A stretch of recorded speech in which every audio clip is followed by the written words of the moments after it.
Okay, everybody, good evening. Nice to see you all again after a very lengthy break of, 3 weeks? Okay, let's get started. Tonight's topic, as I mentioned in the email, is the concept of elevating consciousness and what that means in Kabbalistic terms. So let us delve right into it. First of all, how's the sound? I assume the sound is okay? Yeah, good? Okay, fine. All right. So, what is this concept, first of all, of consciousness? What does it mean when we refer to consciousness? Well, this is not such a simple and straightforward. There's not a simple and straightforward answer to this issue. There are, in fact, many different opinions, and when I say opinions, I'm talking about not in Kabbalah. We'll get to those later.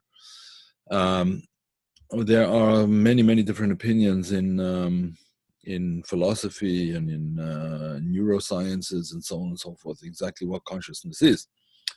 In fact, there are some philosophers and scientists that say that there is no such concept as consciousness. It's just a function of neural activity, and that's what we deem consciousness, and therefore there would be no difference essentially between a human being and a robot. If the robot can do everything that the human being can do in terms of, computations and actions and various other things, then there really is no difference between them. So there are some people that say there is no consciousness. There is such an opinion. Of course, it's a little bit difficult to understand how people can say such things, but it seems kind of obvious to everybody that there is consciousness. But what is clear and what everybody agrees on, that defining consciousness is rather problematic. So we also we need to discuss the relationship of consciousness to language, to the linguistic skills of human beings, because to a certain extent, until a thing is defined, does it really exist in consciousness? Is it really there? There's a question that's brought in philosophical sources. To a certain extent, even the sciences, especially when it comes to quantum mechanics, in which I'm not an expert, but I'm fairly widely read, even in quantum mechanics, there are those scientists, Roger Penrose and various others, who maintain that until your consciousness fixes the position of a certain particle, that particle can be in more places than one. And it's because of human consciousness that the position of the particle is fixed. Before that, it is not fixed. So there's an interface of consciousness and some outside reality, apparently, and they interact together. There's also the concept of consciousness and information. Is everything that's going on all of the time in the universe and so on, is it merely information of which we are perhaps conscious, perhaps not conscious? Most of it we're not conscious of. But some of it we are conscious. And how does it work together with, how does consciousness work together with information? How does it work together with perception? And how does it work together with intentionality? When we have intentions of certain things, is that consciousness? Like what are all these things? There's so many different definitions and explanations, and it becomes at a certain point in time very, very confusing and difficult to understand what exactly consciousness is all about. So let's just take it from the simple, straightforward point of view, from the point of view of our human experience, without trying to define what consciousness is. You want to see me? Okay. There you go. You got to see me now. Now you can switch the computer off. Okay, so Let's just start from the simplest, and we're going to get into the Kabbalistic layer of this very shortly. We open our eyes in the morning, hopefully, and start to experience the world around us. That experience of the world is brought about through our various senses. There's a sense of sight, there's a sense of touch, sense of hearing, and so on and so forth. We mentioned before in various classes that the Sefer Yetzirah states that there are in fact 12 senses, not just the 5 senses which are known in Western, I don't know, philosophy, medicine, whatever you want to call it. I don't know, they're known in the Western world. Kabbalah talks about 12 senses. But in any event, the senses are the senses. There's a sense which interacts with apparently something that is out there and impinges on our senses. And when we focus on that event or that sight or that sound or that smell or whatever it may have, taste, whatever it may happen to be, that's called becoming conscious of that thing. Becoming conscious of that object, that event, that sight, that smell. Now, that's one level of consciousness which would be, so to speak, sensory. I suppose you could call it sensory consciousness. In the language of Kabbalah, that is called the consciousness of nefesh. Now, nefesh, the Midrash explains, and this is brought extensively in Kabbalah and Hasidic teachings, that the soul, in other words, the being of the person, has several levels.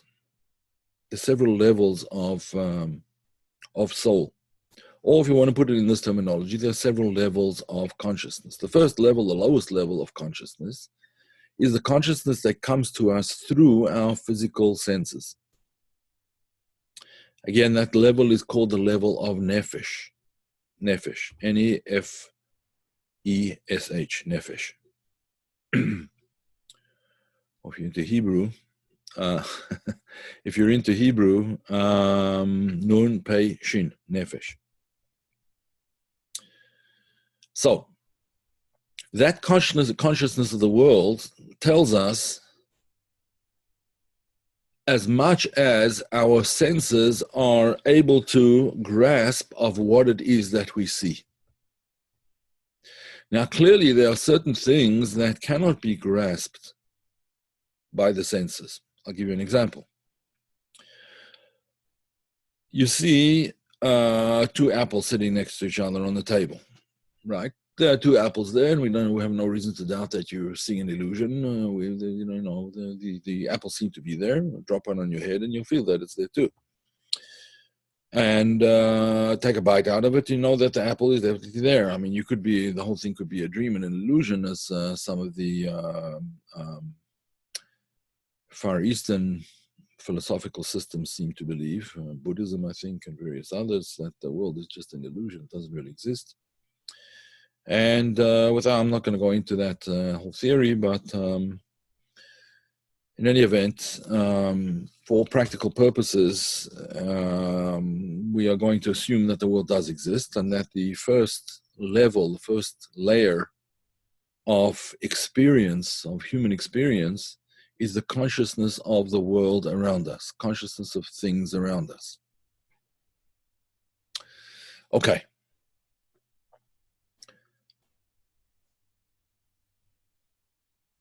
The 2 apples that you saw on the table, as we all know, form a mathematical proposition as well, or let's say an arithmetical proposition. 1 + 1 = 2. Where does that 1 + 1 = 2 exist? It doesn't exist in the apples, that's for sure.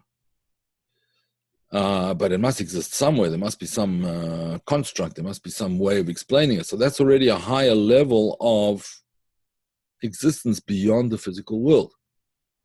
Mathematical properties would not be properties that are bounded by physical things. In other words, 1x plus 1x equals 2. 1 anything and 1 anything equals 2, whatever it is. And that 1 plus 1 equals 2 does not need any particular object to be true, to be or to be verifiable. If one can in fact verify arithmetic properties, but we have no proof that they're not true. So we assume them to, yes, be true.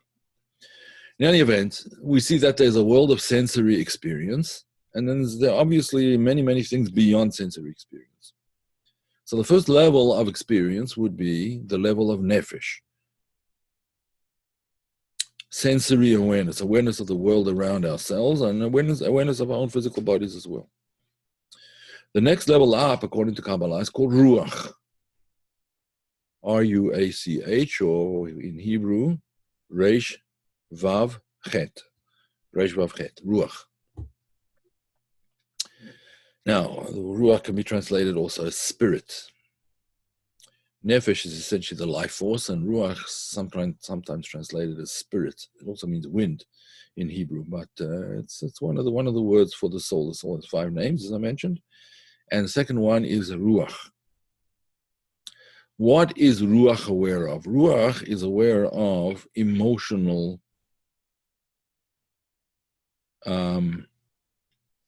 events, emotional events.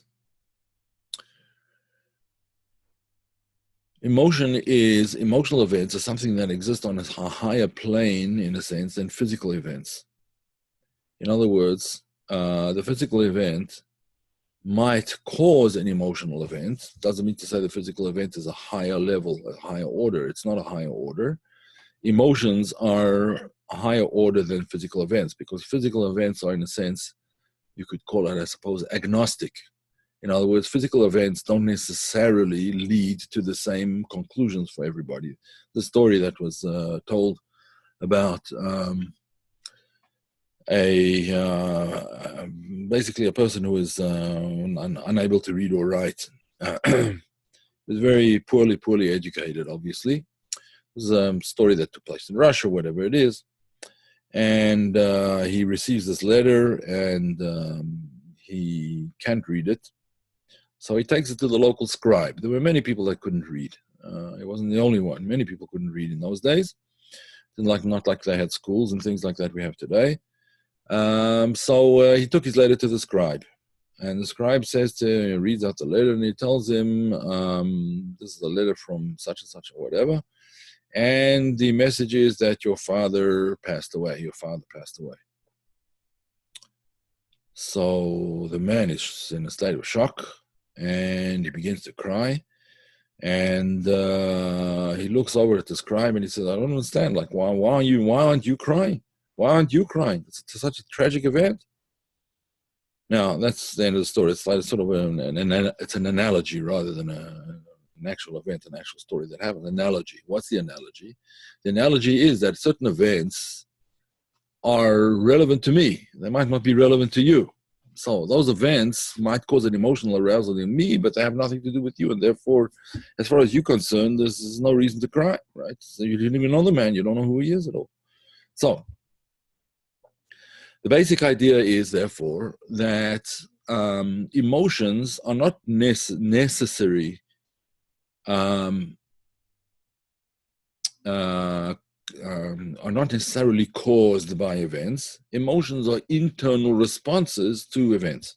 Awareness of those emotions would be called emotional consciousness, or in our terminology, that is called ruach.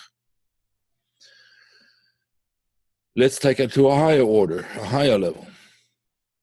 A person is sitting and thinking, and he's aware that he's thinking. He's not thinking about thinking, but he's aware that he's thinking. Now, as he thinks, and as he, or she, for that matter, as the person thinks, and is aware that they are thinking, what kind of consciousness is that? It's not an emotional, it's not you feeling something. You could be thinking about some mathematical formula. You could be thinking about some scientific principle, Newton's theory of gravity, whatever it is, right? You could be thinking about whatever.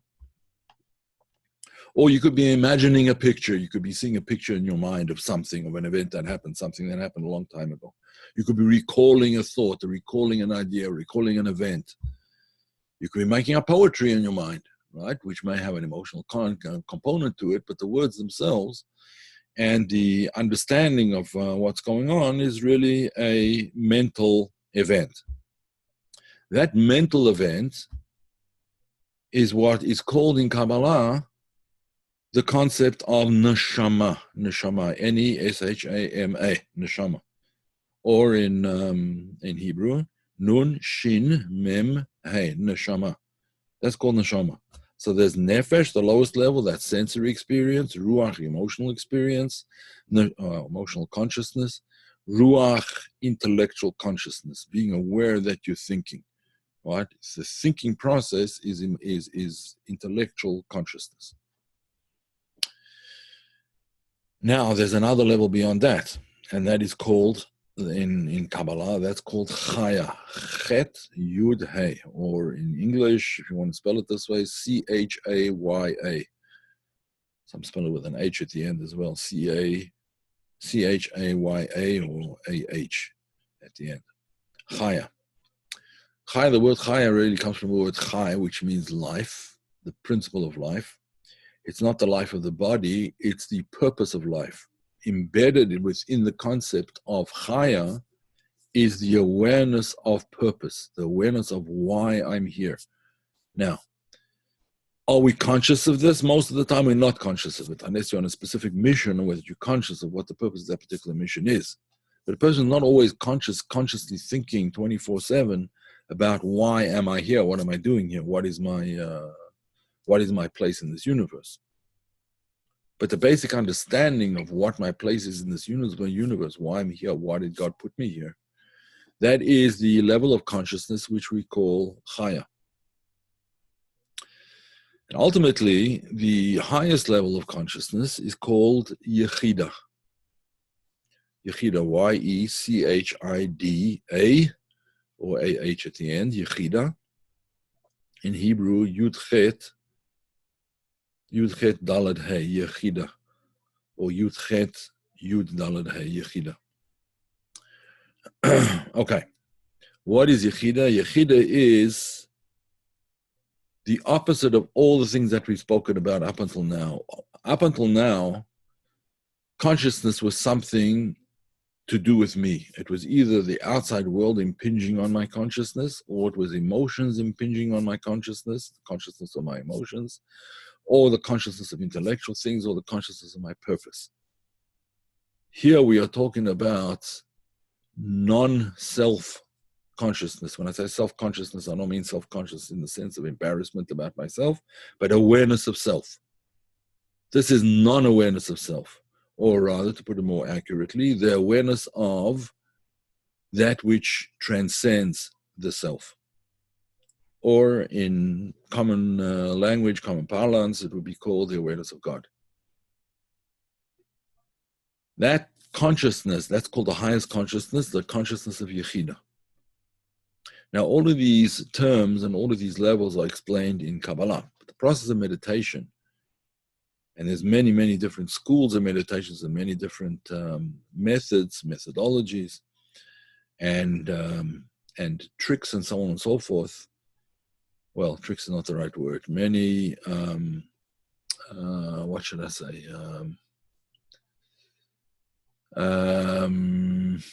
Techniques. That's what I'm looking for. Many techniques that are used to raise up the level of consciousness. And the first one is what would be called silencing or quieting, not quieting the mind, but quieting the senses. The first step, therefore, in meditation, first step in raising and elevating consciousness from the level of sensory awareness to an emotional, and then to an intellectual, and then into a purposeful, and then into a transcendent mode of consciousness. The first level is, to a certain extent, shutting off the senses. Now, when we say shut off the senses, what does that mean? It means focusing on something that is going to involve the person's mind, or involve the person's consciousness to such an extent that she withdraws consciousness from the senses, from the five senses, and experiences an elevation by moving up to a higher plane. When I say moving up to a higher plane, these 5 levels of consciousness correspond, in fact, to the 5 worlds. The 5 worlds that I mentioned in Kabbalah, the lowest world being the world of Asiya, the world of Asiya. So moving out of the world of Asiya is the first level of elevating consciousness. In other words, withdrawing from the sensory experience of the world in which we find ourselves now, withdrawing inwards and ultimately upwards. So the first level of consciousness corresponds to the world of Asiya, the world of action, the world of the sensory world. The second level of consciousness, Ruach, corresponds to the world of Yetzirah. Now, the world of Yetzirah is primarily the world of angelic beings, which we can explain as being principles or ideas. Ideas, I don't want to use the word ideas because that's a mental construct, but it is consists of forces that impinge on the emotions. So the second step in Aliyas HaNefesh, the second step in raising or elevating consciousness, is to quieten down the emotional experience, to go through emotional experience and then to go beyond emotional experience. Going beyond emotional experience is like quietening down the emotions, because emotions are, the word emotion is, I believe, from the Latin, which means meaning out of, motion. You know, it's motion out of yourself. It's something that moves. That's not the right way to say it, emotion out of yourself, but it's something that moves you, and it is something that emotions can be very distracting during meditation. Obviously, the emotion of love and the emotion of awe, these are elevated, lofty, holy emotions. That's definitely helpful in meditation. However, emotions like anger, frustration, and so on, things like that, are obviously a hindrance to proper elevation. Ultimately, one can come to the next level, which is the level of Neshama, which corresponds to the world of Bria, which is much more a conceptual meditation. So one passes through the sensory, quieting down the sensory experience of the world, then feeling the emotion and eventually transcending the emotion into pure intellectual endeavor, understanding the concepts behind things, but without the images and without, that takes some time to transcend actually, but understanding the pure idea, the pure thought. Then the next level, the level of Chaya, corresponds to the world of Atzilut, the world of emanation, which the world of Atzilut is essentially the world of what's called the world of closeness, where a person begins to experience himself or herself as a, in a sense, I suppose you could say, a divine messenger. You are the purpose for which you were created. And being aware of that on that level of consciousness, a very lofty level, being aware of that in all things and at all times is what would be called the consciousness of a tzaddik, the consciousness of a righteous or saintly person. But ultimately, there is still yet another level, the level of Yechida, and that is with completely losing one's, not losing it in a negative sense, but merging into the existence, into divine existence, so that in a certain sense you're no longer there. You no longer exist. You're there, but you don't really exist in the why? Because you've merged into the unity and the oneness of God, and that's the idea of elevating consciousness to a higher level of consciousness, and therefore elevating ourselves to what I suppose could be called divine consciousness or God consciousness. All of these, of course, have methods. Each level that we've spoken about is associated with different methods. And in subsequent classes, if there's interest, we can go through the methodologies of, starting from the bottom and so on and so forth. Basically, what this would look like, so to speak, is if you would imagine sort of concentric circles. You would imagine concentric circles. The outermost circle is in other words, the one furthest away from God consciousness is the sensory experience.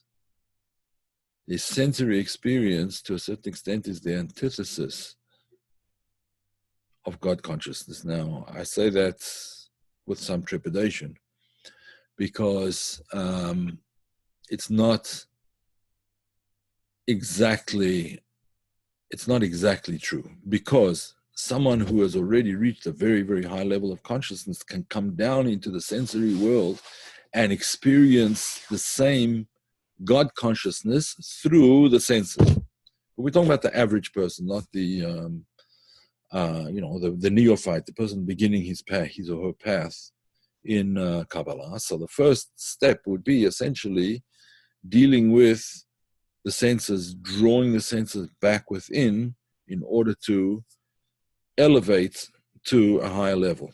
Now, the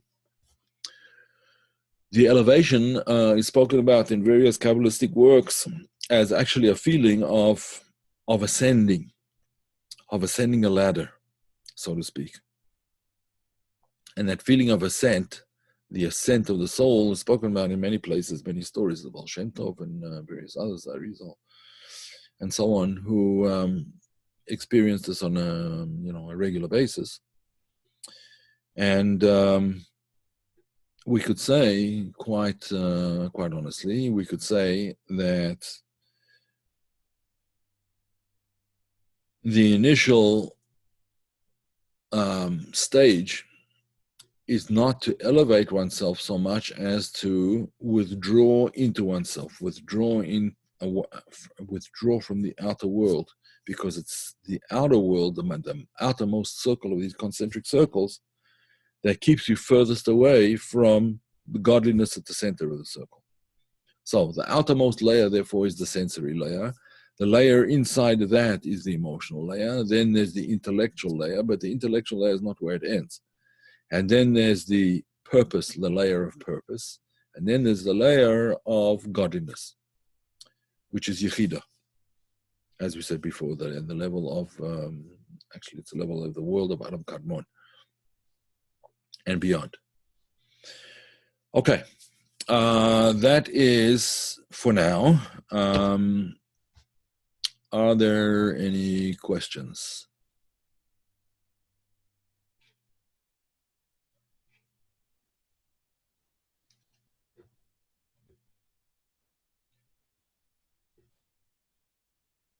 No questions? Wow. From Andrea. Yeah, Rabbi, the article mentioned Yechid at the level of connection at the moment of self-sacrifice or martyrdom for the sake of God, His Torah people. Is there another way? Yes. That is definitely, you're talking about the article probably on Kabbalah Online or on Chabad.org or whatever. It's the same article, but Yes, that is the concept of self-sacrifice or martyrdom does not necessarily mean self-sacrifice or martyrdom of the physical body.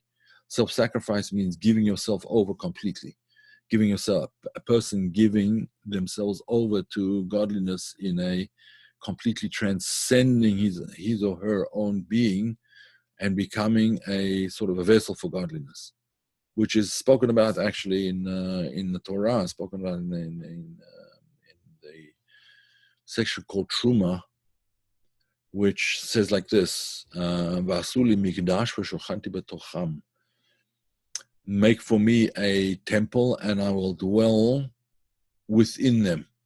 It doesn't say within it; it says within them. In other words, the temple is inside of you. Of course, there's the temple that was in Jerusalem, and so on and so forth, and the first temple, second temple, both destroyed, first by the Babylonians and by the Romans. But nevertheless, the verse tells us, "V'shachanti b'tocham," I will dwell within each and every person, within them, within the person. So, in other words, yes, there is that indwelling of godliness within us. And someone who completely identifies with that and not as a separate being who is now conscious of something else, but that becomes his or her consciousness, that would be the consciousness of Yechida.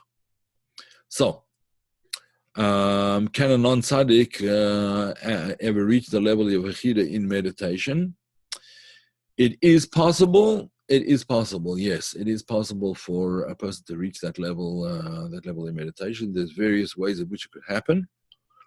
But one of the ways in which it could happen, I'll just tell you a very short story. There's it was the holiday, the Jewish holiday of Simchat Torah, Simchas Torah, which is the last day of Sukkot, of the festival of Sukkot.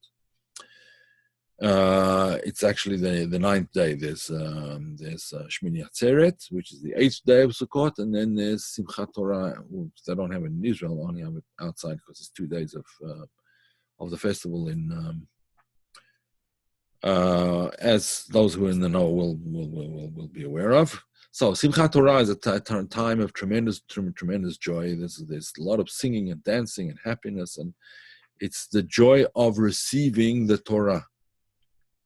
The joy of receiving the Torah. It's called Simchat Torah, the joy of the Torah. So, it was one Simchat Torah, one Simchas Torah, that the 5th Rebbe of Lubavitch, whose name was Rabbi Shalom Dovber, and his son, Rabbi Yosef Yitzchak, who became the 6th Rebbe of Chabad. So they were watching out of the window. They were watching the students. They ran a yeshiva, amongst many other things that they did. One of the activities was running a yeshiva. Yeshiva is a seminary for Torah study. You have for men, you have for women, but usually separately. The yeshiva students, who were youngsters, basically teenagers, perhaps one or two, some of them maybe in their 20s, the early 20s. But in any event, they were watching from a window. They were watching the courtyard of the yeshiva, where all the students were dancing. And the Rebbe Rashab, that's Rabbi Shalom Dovber, turned to his son, Rabbi Yosef Yitzchak, and he said, "Do you see that student over there? Watch closely." And they watched, and they saw him dancing with complete abandon, essentially, right? And he said, "Ba'em lach the Yechida sheben Neshama." He said, right at this point in time, the Yechida, his Yechida is illuminated, or rather, not illuminated, is giving light, giving forth light. Essentially, it is illuminating. Right, it's illuminating his life right now. It was such a, it was obviously such a picture of joy and well, simcha is the only word for it, on his face, that the Rebbe could see, this very, very saintly Rebbe could see that student's level of Yechida was lighting up his life at that point in time. So with complete involvement in doing a particular mitzvah, fulfilling one of the commandments, or complete involvement in prayer, or complete involvement in even dancing with joy, in the joy of the Torah, that can arouse the level of Yechida.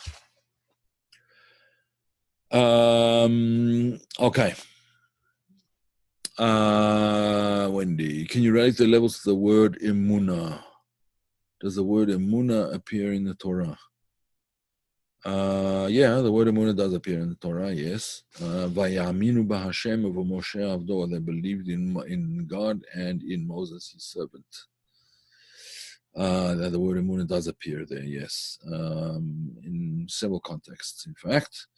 And where does the word Emunah come in terms of this consciousness? Well, there are those that explain that the highest level of consciousness, Yechida, is the consciousness that's related to the concept of Emunah. Emunah is usually translated as faith, but it's not a great translation. The better translation is actually faithfulness. Faithfulness. In other words, complete devotion. Right, complete devotion to God would be the level of, that would be called Emunah, and that would be the level of Emunah, the level of Yechida. So Terry asks a very good question here. Could you speak for a moment on the difference, if there are differences between sentience and consciousness? Yes. To be a sentient being essentially means to just have senses, right? To be able to sense things around you. Now, even animals have much better senses than human beings, right? The senses of animals are far more highly tuned than ours are. Does that mean that an animal is conscious? Well, there is some discussion about that. What about an electric eye? An electric eye that's controlled by a computer or whatever, and it sees much better than you see, much further, much more clearly, and maybe 360 degrees, right? Which we can't possibly do. Could we say that the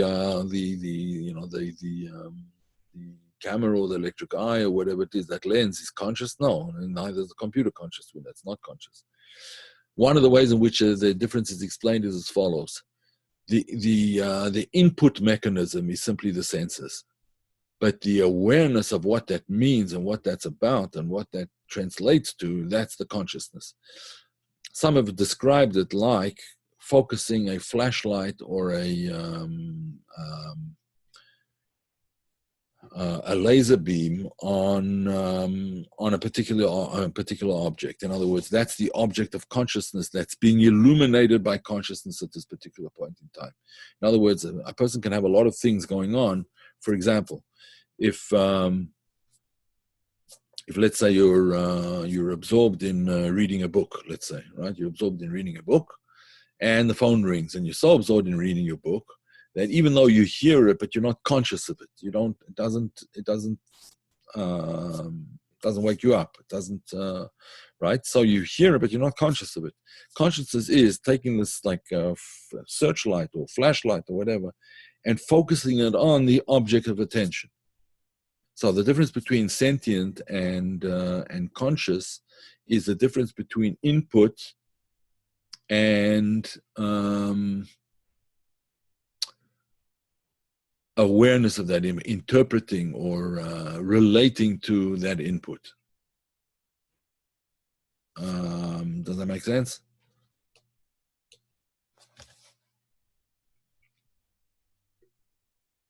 Sentience has very little to do with meditation, whereas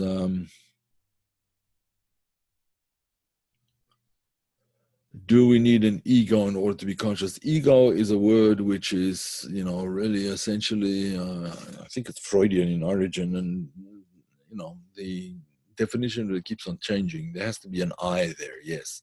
There has to be a someone there. Philosophers, when they talk about these things, when they discuss this whole issue, they talk about, a zombie event. Like how would a zombie relate to the concept of consciousness? A zombie can see, he can hear, he can taste, he can touch, he can walk around, and so on. It's always alive, but is he aware of what's going on? No. right? There's no awareness there. Do we need an ego to be in order to be conscious? There needs to be someone home, so to speak, rather than simply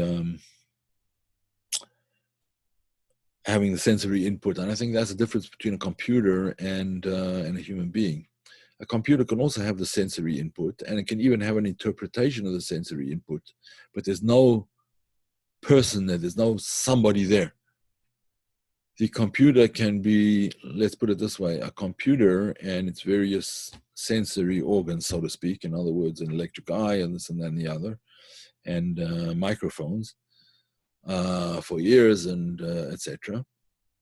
Its various sensors can be interpreted by code on the computer, right? But the computer is merely the sum of its parts, whereas a human being is more than the sum of his parts. A human being is something transcendent about a human being that is, as I said before, it's very difficult to define consciousness, and it's kind of a waste of time even trying, because there's so many different definitions. So what we're going to do simply is we're going to refer to the levels of nefesh, ruach, neshama, chaya, and yechida. That's what we're going to talk about. But we'll leave that for next time. What is closer to God, sensuous or conscious? They're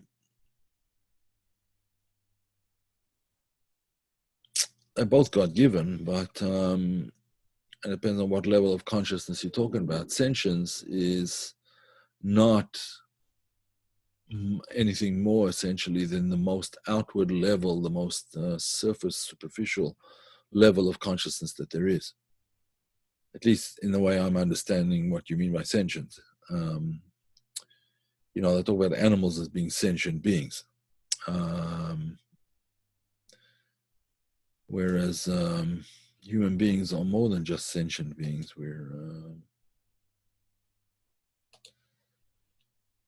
Yes? Okay. All right, folks, let's leave it at that for tonight, unless there's more questions. If there are more questions, please welcome to ask.